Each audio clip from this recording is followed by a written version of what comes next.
ရုပ်မာတဲ့စိတ်ဆန္ဒရှိတဲ့ပုဂ္ဂိုလ်တွေနဲ့ဘယ်တော့မှမတွေ့ရစေနဲ့ဒါသူ့ရဲ့ဆန္ဒနော်ကိုဆုတောင်းရင်အဲ့လိုပဲဆုတောင်း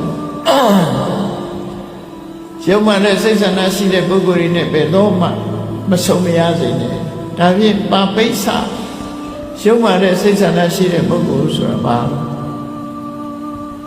မကန်နဲ့နီးလန်းနဲ့ချီးမွမ်းခံရတဲ့ပုဂ္ဂိုလ်တွေထက်တန်းရောက်ချင်တဲ့ပုဂ္ဂိုလ်တွေအဲ့ဒီပုဂ္ဂိုလ်မျိုးကိုပါပိဿလို့ခေါ်တယ်နော်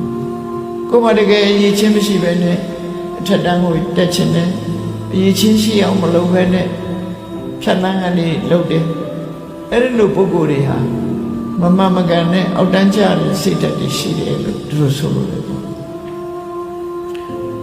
အပြစ်ရှိလာပြန်တော့အပြစ်ကိုဖုံးကွယ်တယ်လူကောင်းလူတော်ဟောင်းဟန်ဆောင်တတ်တယ်အဲ့ဒီလိုဟန်ဆောင်တတ်တဲ့ပုဂ္ဂိုလ်မျိုးတွေနဲ့ဘယ်တော့မှမဆုံတွေ့ပါရစေနဲ့ဒါသူလူကိုရွေးချယ်တယ်ပေါင်းတဲ့ဆက်ဆံမှုလူကိုရွေးချယ်တယ်အဲ့လိုရွေးချယ်